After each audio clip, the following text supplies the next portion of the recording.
Already last class we had studied about the types of reproduction. Now we will continue in detail about asexual reproduction. The exact definition of asexual reproduction is the production of new offsprings without any fertilization, and here the division of the cell will take place by the help of mitosis. That is, what all offsprings are going to be formed that will be genetically identical with its parents. Within less time duration, a large number of offsprings will be produced. Asexual reproduction is also known as your apomixis. Here, what all offsprings are formed, as they are genetically similar with their parents, they are called as clone. That each member of clone is known as your ramete. Now we will go through the characteristics of asexual reproduction. Here, what is the important characteristic? The first and foremost thing, only one parent is involved for the production purpose. Second one, mitosis cell division. Mitosis cell division means one single cell is going to divide into two equal parts, and that too will be having same characteristics just like its parents. Then gamete formation process is not going to occur in asexual reproduction.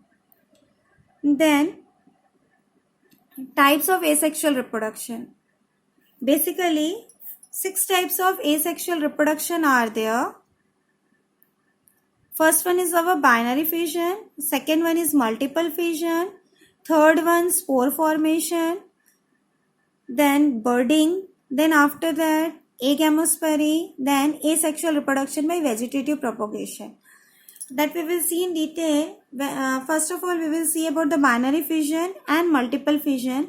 This we can take the example of bacteria, how the binary fission is going to take place and how the multiple fission is going to occur in it.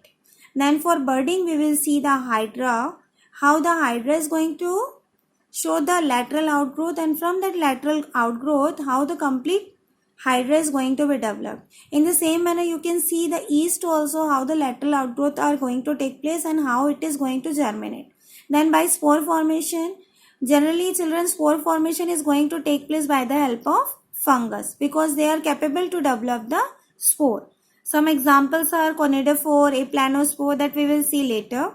Then others, vegetative propagation, that by stem, leaf, root, as we people are learning about the plants, how the asexual reproduction is going to occur in plants. So let's see in the next. See children, in the given figure, the binary fission of bacteria. In part A, it is mentioned about the typical structure of bacteria. As you can see in the figure, nuclear material is mentioned. It may be DNA or RNA. The outer layer, cell wall is mentioned, and cytoplasmic fluid is there or membrane is there. Cytoplasmic fluid, the fluid which is present inside the cytoplasm, and the covering is known as your membrane. And the same thing, the fluid which is present in the nucleus is known as your nucleoplasm, and the outer covering is known as your nuclear membrane. So when the binary fission is going to take place, what will happen children? First, the nucleus will divide into two equal parts, and after that what happens? Slowly the cell fluid is going to divide, and at last ultimatum you will get two daughter cells that will be similar to the parents. In this case children, what happens?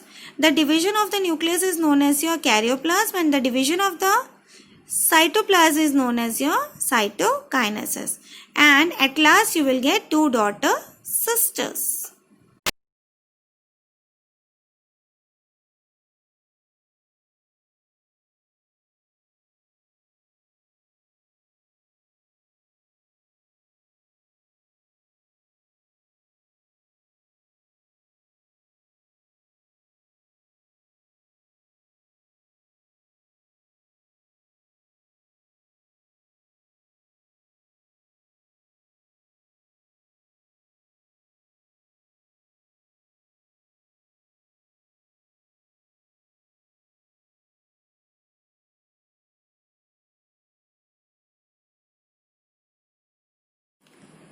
Longitudinal binary fission, in this process what will happen? Lengthwise the cutting of the cells are going to take place, and this process is going to take in euglena. One example is given.